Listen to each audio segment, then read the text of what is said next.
Olá! Estamos iniciando mais um programa Movimento Empresarial, aqui pela TV Urbana, sempre na parceria com a Ana Paula Rodrigues Bon. Tudo bem, Ana Paula? Olá, Rogério, tudo? E a nossa entrevistada de hoje é uma pessoa que conhece muito sobre o ambiente da educação e da administração.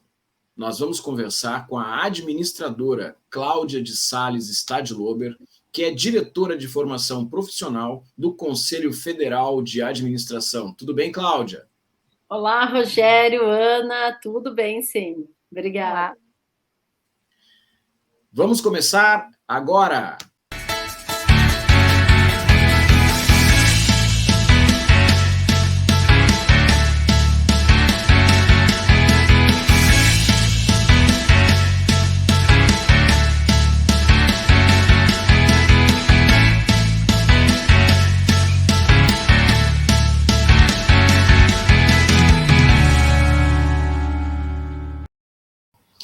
Os apoiadores do programa Movimento Empresarial. Conteúdo Ativo, uma agência que gera resultado, do gerenciamento de redes sociais a cursos de marketing digital. Colaborative, Hub Criativo, criação de conteúdo e desenvolvimento de projetos. SKO Marcas e Patentes, desde 1980, protegendo a inovação para você construir o futuro. Cláudia de Sales Stadlober, tu tens uma trajetória de muitos anos ligada ao ambiente da educação, em especial ao ambiente da educação na administração, em suas mais diferentes vertentes. Eu gostaria de te pedir para tu trazer um pouco da tua experiência a respeito deste aspecto e outros pontos que tu pudesse relatar para nós. Seja muito bem-vindo aqui ao programa Movimento Empresarial. Tá bem, Rogério.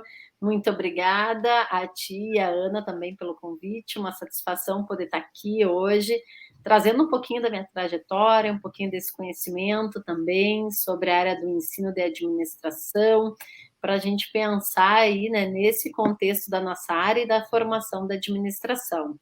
Então, eu sou formada em administração pela Unicinos. Como a gente brinca, né? Me formei ainda no semestre passado, no século passado, né? Em administração, na época, e até para a gente pensar um pouquinho nesse histórico, do quanto também a própria área foi se reconfigurando, se remodelando, a minha formação foi em administração voltada para a administração hospitalar. Então, durante muitos anos, eu atuei dentro da área da saúde, em administração de hospitais, de clínica, de plano de saúde, até que, em determinado momento, isso volta lá, né, para os anos 2000, eu comecei a dar aula em cursos de extensão e me apaixonei pela prática da docência, então acabei ficando um pouquinho com um pé para cada lado, trabalhando com consultoria e também vindo, né, para a área do ensino superior. E aí fui fazer mestrado, fui fazer doutorado, né, para trilhar esse caminho. Já em 2001, eu comecei a atuar numa instituição de ensino superior aqui em Porto Alegre, como coordenadora do curso de administração hospitalar, que na época ainda existia, até 2004, 2005, podíamos ter os cursos de administração com essa extensão, né, como habilitação. A partir depois da diretriz daquele momento, isso não pôde mais acontecer. E fiquei, então, né, como professora do ensino superior, como coordenadora. Então, já passam aí, né, de mais de uma década de atuação como professora e como coordenadora também em cursos de administração. E eu acho que, ao longo desse tempo, né, a gente vai vendo uma transformação da própria área da administração. Claro que a gente tem novos desafios de mercado, novos potenciais, novas oportunidades. E a área da administração, ela é uma área muito rica, uma área muito grande, uma área que tem muitos espaços, né, de atuação em diversas atividades. Então, eu mesmo estou, né, hoje mais vinculado ao ensino superior, mas já tive trabalhando muito tempo com a consultoria, muito tempo, né, atuando na administração dentro de hospital, dentro de clínica, e eu acho que isso é a parte linda da administração, né, da gente poder ter essas diferentes abordagens, esses diferentes espaços de trabalho também nessa trajetória. Administradora Ana Paula Rodrigues Bono. Muita gratidão, Rogério. Cláudia, seja muito bem-vinda a esse programa. Você que faz parte dessa história, já fez uma entrevista conosco quando ainda éramos movimento solidário empresarial, e hoje você está aqui contemplando com a tua presença, com essa potência de mulher que você é, que atua em várias áreas, em várias frentes, sendo muitas vezes inspiração para nós, administradoras, que estamos começando a trilhar esse caminho, por assim dizer. Você que já tem uma grande história, uma larga experiência por esses caminhos, passou por diversas mudanças. Enquanto nós estudamos essas mudanças, você passou por essas mudanças, vivenciou, e agora está nesse ritmo de aprendizagem, né? O desaprender para aprender. E eu vou perguntar para você, referente aos desafios, quais são os maiores desafios da educação que você percebe agora que a gente passou por esse momento de pandemia, que a gente teve que se reinventar mais rápido do que a gente poderia imaginar, com tendências que estavam previstas e elas tiveram que ser executadas da noite para o dia. A gente passou por um auge da pandemia, estamos vivenciando a pandemia ainda, no entanto, a gente já está começando a retomada, e nessa retomada a gente percebe que muita coisa que a gente utilizou durante a pandemia, algumas vão ficar, outras não. E a partir de agora, quais são os maiores desafios que você percebe? Tá bem, Ana, muito obrigada pela pergunta. Eu acho que a gente tem um grande desafio, que é repensar esses modelos. Como tu disseste, né, Ana, principalmente olhando para a área da administração, para outras áreas também. A gente já vinha num movimento muito forte de repensar os modelos de ensino, as práticas de sala de aula, o envolvimento dos alunos, e eu acho que uma das coisas que cada vez mais a gente vai se dando conta, principalmente quando a gente está pensando no ensino superior, que é o aluno, ele tem autonomia no seu processo de aprendizagem, ele deve ter cada vez mais autonomia. Assim como ele tem autonomia, ele tem que ter o comprometimento também com o seu processo de conhecimento, com a trilha do seu conhecimento, né? Com fazer essa caminhada. E o que a gente vê? Até ali a gente vinha naquela coisa, muitos desconfiados. Será que esse EAD dá para aprender em AD? Será que eu consigo ensinar tudo que eu preciso para o aluno se eu estou trabalhando com ele à distância, estou nesse ensino remoto? O que a gente vê? Claro que sim. O que a gente tem ali a partir de 17 de março, né? Que é o momento que nos dizem assim, todo mundo vai ter que ficar online, todo mundo vai ter que dar aula online. A gente vê assim, ó, é possível aprender, é possível ensinar de maneira remota. Agora, os desafios são muitos. Por quê? Primeiro como eu envolvo esse aluno no ensino remoto? Para não virar aqueles memes que circulam aí na internet. A sessão espírita, né? Tá lá todo mundo câmera fechada, tu fica lá, fulano, tem alguém aí, responde. Como é que eu envolvo ele? E a gente já discutia muito, Ana, a questão principalmente da gente poder trabalhar metodologias ativas. E o que a gente teve que se desafiar? Eu adoro trabalhar com TBL, com Team Basic Learning. Como que eu trabalho TBL com os alunos, fazendo grupo com os alunos no modelo online? Como que eu faço para tudo isso? E o que eu vejo agora, Ana, assim, desse momento que a gente está vivendo, e digo isso pelos diversos espaços de contato, de reuniões que eu participo, não só pela instituição onde eu atuo, que é assim, qual é a medida dessa coisa? Qual é a medida do online? Qual é a medida do presencial? A gente volta tudo presencial, mas aí abandonamos totalmente o online, a gente volta para um híbrido, a gente fica com a maior parte online. Então, o que eu sinto, assim? Que a gente ainda está meio em crise, exatamente, em saber se o modelo é esse, ou o modelo é aquele, ou o modelo é muito bom para isso, ou o modelo é mais ou menos para aquilo.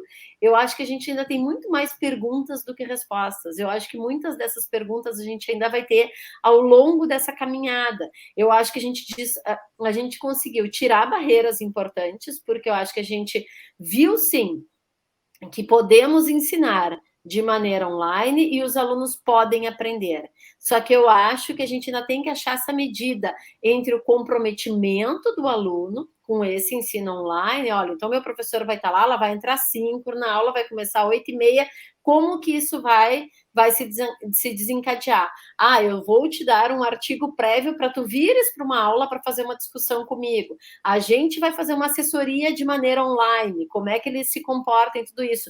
Então, acho que a gente ainda tem esses desafios que eu acho que são modulações desse modelo, para a gente dizer exatamente, olha, modulando esse modelo, o nosso ganho vai ser sensacional. E a gente também pensar assim, mas aí é uma coisa muito da Cláudia, né? Eu acho que um meio do caminho, alguma coisa híbrida, porque nós somos humanos, e ser humano pede que a gente tenha, assim, momentos presenciais, pede para que a gente possa se reconhecer entre seres sociais que somos, né? Da gente ter momentos de discussão, momentos de aproximação, momento de se abraçar, momento de discutir, momento de afinar uma discussão. Então, acho que isso, Ana, acho que agora assim, a gente está modulando tudo isso para ver o que é melhor. Mas acho que também, a partir do momento que tiramos essa coisa do não dá, do não funciona, a gente abriu uma janela de oportunidades única. Agora a gente vai ter que trabalhar muito uma questão de cultura, do aluno saber também que essa aprendizagem não é só o professor passando um slide lá, dando um PPT para ele. É eu, enquanto aprendiz, nesse processo de quero aprender a aprender, aprender pelo longo da vida, como que eu me comprometo com este processo? Não só achar que eu vou estar lá sentadinho, o professor vai estar despejando conteúdo e eu vou sair dali e vou ter todo o conhecimento. Então, acho que a gente tem, pelo lado dos professores, das instituições, né, rever esses modelos e aos poucos modulando, daqui a pouco não tem algo que seja fechado, assim, para tudo é uma forma, para todo o resto é outra forma. Eu acho que a gente entender que vai poder ter essas diferenças e, ao mesmo tempo, o aluno entender assim, ó, qual é o meu papel no processo de aprendizagem. Você, aluno, aluna, é o ator principal desse papel. Tu não é coadjuvante nisso, né? Eu acho que muitas vezes o coadjuvante é o professor, que é alguém que incentiva, que bota lá, né, a energia para cima, que chama o aluno para estudar. Mas eu acho que ele tem esse entendimento também, né? Então, acho que a gente vai caminhando aos poucos, mas acho que a gente tem muitos ganhos, Ana. Eu vejo mais ganhos do que dificuldades nesse processo, né? Que bom. Então, deixa eu furar o protocolo aqui, Rogério, e deixa eu fazer uma pergunta antes que a gente mude de assunto referente a algo bem legal que a Cláudia trouxe, que é sobre a questão do ensinar, uma forma que eu vejo, Cláudia, a conexão do ensinar e do aprender, referente a um comportamento que eu acredito que nós ainda temos que aprender muito a desenvolver ele, que é a questão da autorresponsabilidade.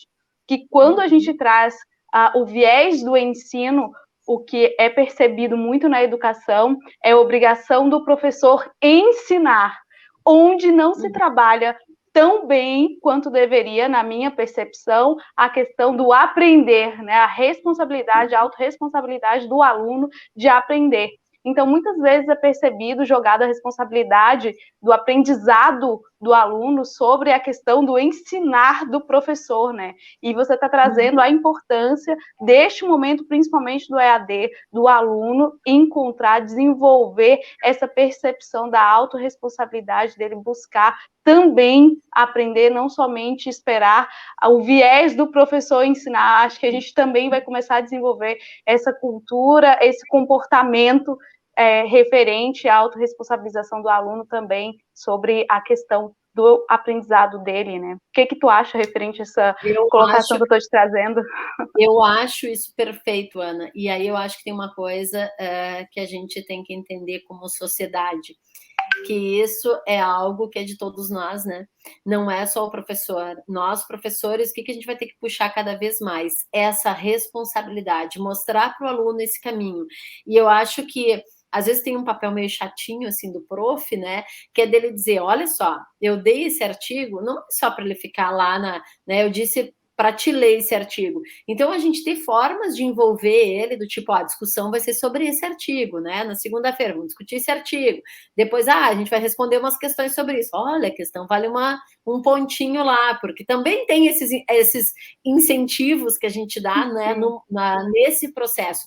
Agora, a gente vem de uma cultura, né, Ana, que é isso, assim, a gente sempre ficou sentadinho lá esperando o professor dar o PPT. Por onde que eu estudo? Estudo pelo PPT, que daí, né, a apresentação já é mais resumida. Não, a gente quer formar pessoas, preparar pessoas para um mundo do trabalho que a gente muitas vezes nem sabe qual é, mas para preparar a gente tem que formar seres críticos, né? Críticos no sentido de que possam entender o que ele está lendo, entender a informação que ele está recebendo e que a partir disso ele possa realmente, né, formar outras ideias, formar outras propostas, mas ele entender que essa responsabilidade é dele. Então, eu acho, Ana, que em todo o processo, né, desde os professores lá do nível fundamental, do nível médio, do ensino superior, os pais, né, porque nós, enquanto pais, muitos pais, nós também temos esse papel, né, de indicar para eles as responsabilidades que a gente tem e entender que se a gente quer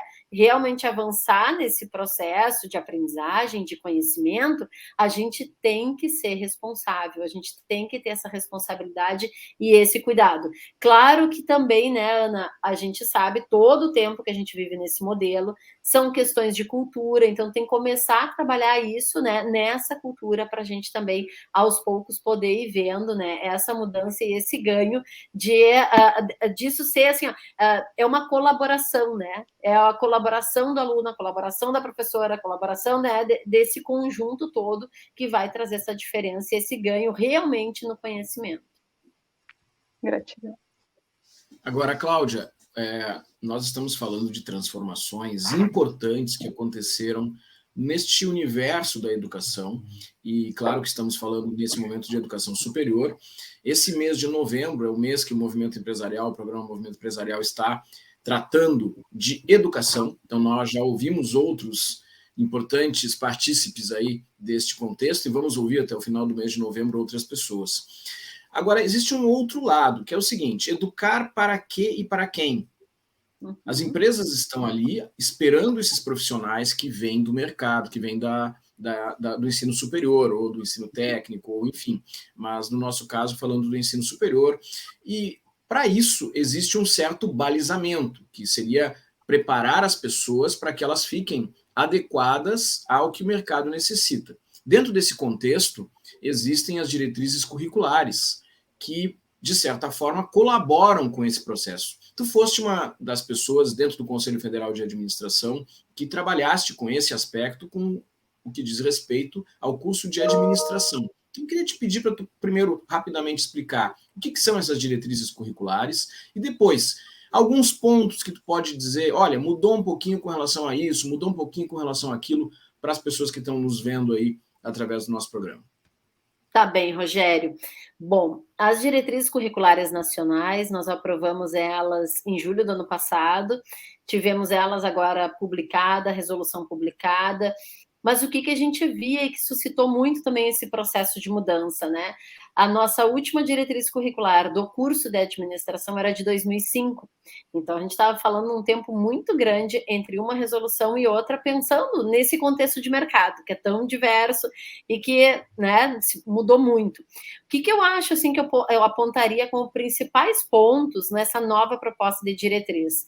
A revisão das competências, o que a gente colocou lá como revisão das competências, e aí entra de novo, né, o que eu e a Ana estávamos comentando antes, inclusive a questão do aprender, então está colocado lá como uma competência que nós queremos desenvolver desses acadêmicos durante o curso de administração, porque não dá para pensar, né, Rogério, nós três aqui formados em administração, há 20 anos, né, 15, enfim, não interessa. Mas como a gente estaria hoje se a gente tivesse parado de estudar? Né? Como que a gente estaria com os nossos conhecimentos, com tudo que andou na administração, né, em 5 anos, em 10 anos, em 15 anos? Então, a gente entender que todo o tempo a gente vai ter que estar buscando isso. E quando a gente traz na proposta de diretriz por competência, a gente diz que essas competências elas devem ser articuladas. Então, os cursos de administração eles precisam ser revistos, tirar as caixinhas chamadas disciplinas, e não quer dizer que a gente não vai mais ter disciplina, mas que a gente tenha uma articulação entre essas atividades, que um aluno que no primeiro semestre tem uma atividade acadêmica de teorias da administração, que quando ele chega lá no oitavo, ele está vendo plano de negócios, planejamento estratégico, que ele entenda o que dessa teoria da administração faz com que eu chegue aqui nesse planejamento estratégico, o que essas coisas têm de conexão, né, como que elas estão interligadas. Então, acho que essa revisão das competências era uma necessidade muito grande para atender, para preparar esse profissional, né, para um novo contexto de mercado, de mundo, né, de contexto globalizado. Acho que isso a gente avançou bastante nesse sentido. Acho que outros 2 pontos que eu destacaria, Rogério, é a questão das práticas profissionais, que incluímos elas como obrigatórias, também pensando nessa questão do desenvolvimento de competências. Então, para adquirir essa competência, se eu tenho uma competência que está colocada lá, como relacionamento interpessoal, como é que eu levo minha turma para a sala de aula e dou teoria sobre isso? Posso dar a teoria, mas eu tenho que ter uma articulação profissional, uma prática profissional supervisionada, onde o aluno vá para o campo trabalhar isso para daí sim desenvolver essa competência. Então, isso foi colocado lá, né? Não está dito quantas horas, quantos dias, se é estágio, está dito que a gente ter práticas profissionais, poder desenvolver isso. Pode ser para o primeiro semestre uma visita, pode ser uma empresa júnior, pode ser um projeto de extensão, pode ser um estágio, pode ser um trabalho aplicado com plano de negócios, com uma pesquisa, mas a gente ter essa prática profissional, entendendo essa indissociabilidade entre teoria e prática, né? Ainda mais na área da administração. E destaco um último ponto aí, Rogério, que eu acho que é bem importante, que é a questão da gestão da aprendizagem. Então, a gente, né, poder olhar assim, eu quero ensinar para este aluno que ele tenha X conhecimento. Como é que eu avalio se ele teve esse X conhecimento? Eu vou fazer uma prova. Eu vou pedir um relatório, mas vamos olhar o outro lado também, vamos ver com os egressos, se realmente a gente atendeu, vamos ver com os empregadores desses, né, nossos egressos, será que os alunos estão chegando lá já depois de formados com essa competência? Por quê? Não é para fazer uma caça às bruxas, mas é principalmente para nós, profissionais do ensino, a gente ter aquele olhar de estou identificando um gap, tem uma necessidade de melhoria aqui. Então, a gente ter currículo, que a gente quer um currículo vivo, que ele possa ser melhorado, desenvolvido, e cada vez mais, né, olhando quais são as necessidades que a gente tem, pelo viés do aluno, do professor, de quem emprega esses futuros administradores. Então, eu destacaria esses principais ganhos nesse processo das novas diretrizes curriculares, Rogério. Acho que são pontos muito importantes. Ana Paula, para encerrar. Cláudia, depois dessa aula aqui ao vivo, eu quero agradecer a tua participação. É sempre muito importante a gente ter o viés de quem está à frente, porque muitas vezes a gente que está aqui executando não sabe quais são as mudanças. Sabemos as mudanças que precisam ser feitas, no entanto, não sabemos quais são as ações que quem está nos representando estão buscando de fato fazer, e é muito importante trazer a tua fala, é muito importante perceber a introdução do comportamento, a introdução das diretrizes que você está trazendo, das mudanças referente às competências que hoje é tão falado no mercado de trabalho que por diversas vezes a gente vê em falta. Aquela máxima de sempre do RH, né? A gente contrata pelo técnico e demite pelo comportamento, pelas faltas de competências muitas vezes. Então, a gente está abraçando essa necessidade que o mercado tem. Quero te agradecer muito e seja sempre muito bem-vinda para estar aqui nesse espaço que é para todos. Muita gratidão. Obrigada, Ana Paula, obrigada, Rogério, uma satisfação estar aqui com vocês e poder trazer um pouquinho aí, né, desse processo de mudança e sempre, né, acho que de uma visão de futuro positiva, né, porque eu acho que a gente tem muito para crescer, muita coisa boa para fazer e muito trabalho aí com grandes oportunidades, né, desafios vão existir sempre, mas as oportunidades estão aí para a gente também poder agarrá-las e poder fazer um mundo diferente e melhor, né. Muito obrigado, Cláudia. Depois do intervalo, tem mais Movimento Empresarial. Continue aqui com a gente.